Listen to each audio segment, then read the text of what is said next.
Sunday morning, August 5th, 1962. The first rays of sunlight shine through the stained glass windows of New Hope Baptist Church, stretching across the rows of wooden pews, where parishioners were quietly sitting waiting for the service to begin. The air carried the scent of old scriptures, of light perfume, of enduring faith. They have been coming here for decades, every Sunday, to hear God's word. But today will be unlike any Sunday before. Otis Langston, the church's pastor, stood at the pulpit, his hands shaking slightly as he turned the pages of the Bible. But today, he doesn't need notes. The words he was about to say were engraved in his mind for many long sleepless nights. The truth needs to be told. Sin needs to be exposed. He took a deep breath, his eyes scanning familiar faces. In the front row, Claudine Langston, his mother, sat with a familiar calmness. She looked like a statue, quiet but powerful, as if everything was still under her control. But Otis knows better. He knew she was scared, because today, for the first time in 40 years, she can no longer hide the truth. Otis's hand tightened on the podium. He opened his mouth. "My siblings?" Boom! The sound of the first shot tore through the silence of the church. Otis felt like there was a strong punch straight to his chest. His eyes opened wide, filled with surprise, as the heat of blood spread across his pure white shirt. The pain came faster and more intense than he expected. His legs wobbled, his hands clutching the wood as if trying to keep his balance. The room shook. A sharp pain ran through his chest as his breathing became labored. The row of seats below exploded in chaos. Some people screamed, some stood up. Hats fell to the floor as mothers rushed to hug their children tightly. But no one had time to rush forward. No one had time to understand what was happening. Boom! The second shot rang out. Zelma Langston, Otis's wife, was still kneeling in the front row when the bullet passed through her. There was no time to cry out, no chance to understand what had just happened. There was a dry impact as her body fell to the cold hardwood floor. The small hat in her hair fell askew. Her hand reached out towards her husband, but could never reach him. Blood flowed from Otis's body, spreading down each step of the podium. His Bible was still open on the table, the white pages stained red. And as the congregation panicked, as screams rang out, as some rushed, some ran, Claudine Langston stood still. The gun in her hand was still smoking. She didn't cry. No screaming. Don't show panic or remorse. Her face was cold, showing no emotion at all, as if what had just happened was not a murder in front of God, but simply something that needed to be done. No one in the church could believe what they had just witnessed. Claudine Langston, the woman they once revered, the mother of Pastor Otis, the church's respected widow, had just killed her own son. Deacon Isaiah Carter, an old man who had served in the church since Otis's father was alive, was the first to step up. He approached Claudine, his hand outstretched for the gun. "You," his voice choked, unable to finish his sentence. He couldn't ask why, because he knew she wouldn't answer. When the police arrived, Claudine did not resist. She let them pull her arms behind her back, handcuffing her thin wrists. But even as she was led away, she still maintained that terrifyingly calm expression. Not a single tear. No excuses. Otis Langston once believed in God's justice. He spent his whole life preaching about forgiveness, about salvation, about the light of truth. But that morning, justice did not come in time to save him. When Claudine Langston walked through the church doors, dragged away by the police, none of the remaining people could take their eyes off the two bodies lying on the floor. A couple they once loved are now just two cold corpses. No one knows what made Claudine act so cruelly. No one knows what made her willing to kill her son in the middle of the church. But they will soon know, because when one of the parishioners bent down and picked up the bag that had fallen near Zelma's body, they discovered something small, but it could change everything. A tape recorder. And inside it was the truth that Otis couldn't tell. Zelma Langston's handbag lay quietly on the wooden floor, just inches from her body. A parishioner bent down to pick it up, his hands shaking as he unlocked it. Inside, among the mixed personal items, was a small black tape recorder. When the police arrived, the man handed it to an officer, his voice hoarse. "You should listen to this." The police officer pressed the play button. A man's weak voice rang out, hoarse and heavy with guilt. "Otis is my son. Claudine and I killed Harland. We lied to the whole town. and then we let our 2 children get married." The whole room seemed frozen. The rest of the church held their breath. Deacon Josiah Bamp's confession rang out word by word, sentence by sentence, revealing a secret that had been buried for 4 decades. Claudine Langston was unfazed. She stood there, even though her hands were tightly held by the police, still maintaining that terrifyingly calm expression. But everyone could see for a moment that she clenched her teeth, a small but clear sign of anxiety. For the first time in her life, Claudine Langston was no longer in control. After being escorted to the police station, Claudine sat in the interrogation room, her hands neatly placed on the table, her empty eyes looking into nothingness. Sheriff Earl Withers sat across from her, his notebook open, but he didn't need to take notes. He lived long enough to know that there are crimes that require no testimony, because the evidence speaks for itself. "Do you have anything to say?" he asked, his voice calm. Claudine did not answer immediately. She just tilted her head slightly, a vague smile crossing her lips. "Isn't everything already obvious?" A heavy silence enveloped the room. Then Chief Withers sighed and leaned back in his chair. "You know what, Claudine? You could have gotten away with it if you had just sat still. If you had let Otis tell the truth, maybe this town would never have believed him. But you didn't. You shot your son dead in front of God and the whole congregation. And now, everything you tried to hide has come to light." That was the first time Claudine's expression changed. Her eyes darkened slightly, her smile faded, but just for a second. She leaned forward, resting her elbows on the table. "So what do you plan to do next, Earl?" News of Josiah Bamp's murder and confession spread like fire in the wind. Pine Bluff, a tiny town, had never seen anything like it. Parishioners gathered in front of New Hope Baptist Church, staring blankly at the large wooden door that was now sealed. Many people refused to believe the truth. "No way. Claudine is a virtuous woman. Pastor Otis cannot be Josiah Bamp's son." But then, the tape recorder was played during the trial, and all the denials become meaningless. The story of Claudine Langston is no longer just a murder. It became a symbol of lies, of a web of sin that had woven itself into the heart of this community for 40 years. New Hope Baptist never recovered from this shock. Some people left forever, unable to accept that they had ever prayed under the leadership of a woman like Claudine. Others tried to keep their faith, but the church was never as crowded as before. And in the corner of the cemetery, 2 new graves were dug up. Otis Langston and Zelma Langston, husband and wife, but never really husband and wife.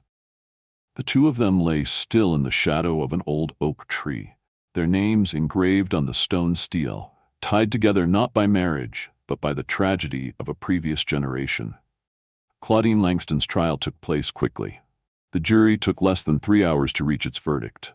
Guilty with 2 counts of first-degree murder. The judge sentenced him to life in prison. Claudine didn't cry. Don't ask for forgiveness. She stood up, her head held high, and walked out of the courtroom with the same composure she had carried with her all her life.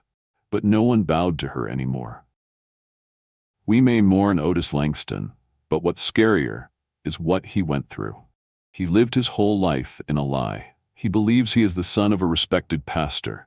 He believed he was married to the woman God had planned for him. But what about the truth? Everything is an arrangement, a scam. If Otis hadn't tried to find the truth, he might still be alive. But is it a life worth living, or an invisible prison where he is forever trapped in deception? This story is a reminder. The truth can be destructive, but lies are more cruel. What can we do to protect the truth? What can we do to prevent tragedies like this from happening again? Think, speak up, and most importantly, never let darkness cover the light of truth. On a cold fall morning in 1962, Claudine Langston stood before the jury, her face expressionless as she heard her verdict. Crime, 2 counts of first-degree murder. Sentence, life in prison. There were no sobs, no repentance. She just gently adjusted her collar as if this were just a trivial judgment. But for the town of Pine Bluff, this is no ordinary ruling. This is the end of 40 years of lies, of a web of sin that has covered New Hope Baptist Church like a ghost. Claudine was led out of the court in silence, her wrists tightly shackled, her heavy steps stepping on the cold tile floor. She is used to the respect and admiring eyes of parishioners, but today, all she received were cold eyes from those who believed in her. She lost everything. After the trial, the town of Pine Bluff was no longer the same. New Hope Baptist Church, once the heart of the community, now stands like a ruined ghost. A few weeks after the murder, a new pastor was appointed, but every Sunday, the number of parishioners coming to church became less and less. They cannot forget what happened. How could they kneel and pray where Otis Langston's blood still soaked the wooden floor? How can they continue to believe in the preaching when the woman who once headed the church is the murderer of her son? Gradually, the rows of empty seats became more and more. People whispered behind each other's backs, then they left. Some people moved to another town. Some people vowed never to set foot in a church again. After less than a year, the church door was locked forever. The heavy wooden doors creaked in the wind. There is no longer the sound of hymns resounding every Sunday morning. No one crosses that threshold anymore. Pine Bluff has lost an icon, but more importantly, they have lost their faith.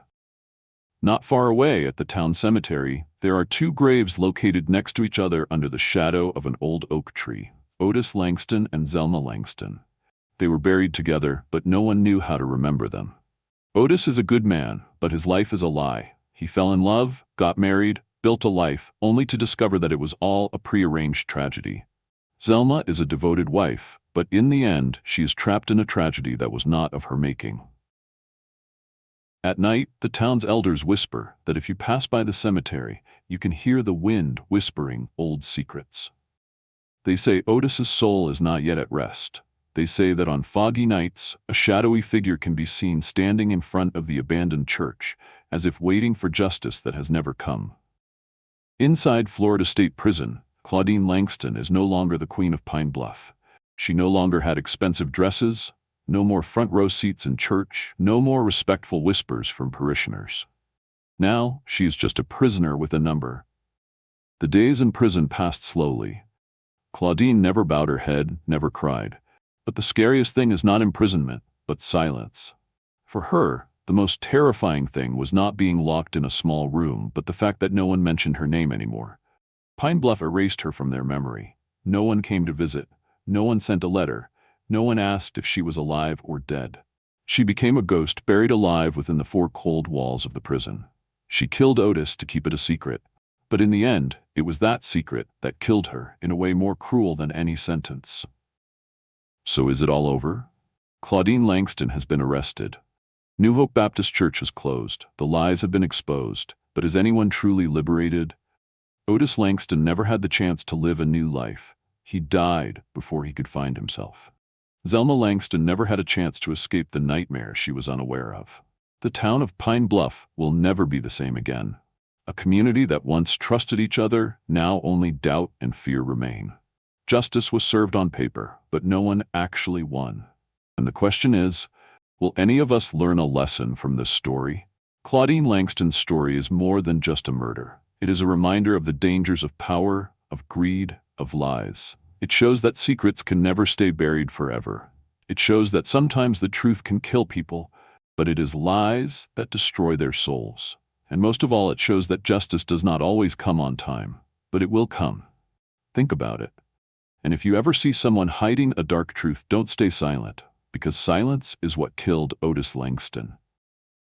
After Claudine Langston's trial ended, the town of Pine Bluff was engulfed in pain and shock. Even though justice has been pronounced, fear, loss, and lies are still there, clinging to each person. In that gloomy atmosphere, a glimmer of hope appeared through the voice of Reverend David Monroe, the successor of Otis Langston, whom the whole community once respected and loved. Reverend Monroe, a middle-aged man with eyes filled with sadness and determination, stood before the crowd at a special ceremony held outdoors right in front of the old New Hope Baptist Church. He not only carries the burden of being a new pastor, but also represents all those souls who hurt and long for the truth. I vowed to restore faith to Pine Bluff so that none of us would have to live forever in the darkness of lies.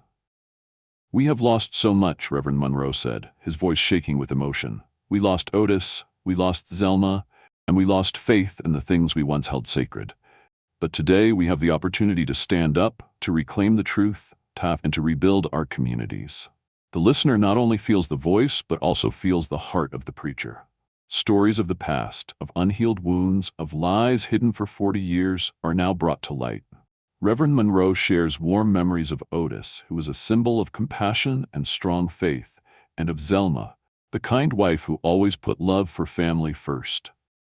Otis has always taught us that, no matter how many trials there are, the light of truth will always overcome the darkness of lies. And Zelma, although only a faint memory in our hearts, she still lives on in our hearts as a symbol of love and loyalty. Monroe's words seemed like a comforting balm for broken souls, but at the same time, they are also a call to action for everyone. He urged people not only to remember the losses, but also to stand up and fight for the truth. We need action, he continued, his eyes blazing. We cannot let the dark secrets of the past continue to influence our future. Speak up. Let's stand up and demand transparency in all relationships, in all religious schools, in every organization we trust. Justice is not just in the courts, it is in each of us. In the applause that gradually rang out from the audience, Reverend Monroe not only told the story of the two victims, but also shared his feelings about a Pine Bluff that is gradually falling apart and needs to be rebuilt. He talked about the long nights of staying awake, his heart aching when thinking about the whispers and sad eyes of those who walked out of New Hope Baptist Church after that terrible incident. Let us turn this pain into strength together, Monroe said. Turn loss into determination. Every time you hear this story, remember that the truth, no matter how hidden, will always come to light. And it is we, with faith and courage, who will determine the destiny of this community. In that atmosphere, some parishioners began to stand up and raise their hands as a sign of agreement. Some people have even begun to talk to each other, talking about organizing community meetings to jointly clarify the remaining truths, to avoid similar tragedies in the future. Reverend Monroe also shared about a plan he has long cherished, a community program to seek the truth and rebuild broken trust.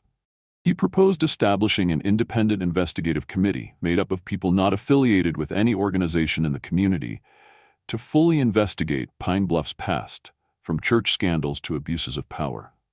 If we face the past together, we can move forward, he emphasized. At the same time, Monroe called on people to support initiatives to help those affected by the scandal. He talked about establishing a support fund for the families of victims of deception, a place where they can find emotional and financial help to overcome their pain. We cannot renew the past, but we can build a future that will never be haunted by its sins, he said, his voice filled with hope. Reverend Monroe called out to the audience, "Friends, stand with me. Please speak up for justice. Let's love each other and protect each other. If you believe that the truth will prevail, take action. Participate in community meetings, ask for open and transparent investigations. Please share this story with everyone, so no one else has to endure the pain of deception." Amid the constant calls and applause, the people of Pine Bluff began to see that they were not alone. They can choose to stand up instead of remaining silent. They can choose to believe in the power of community, in the power of truth.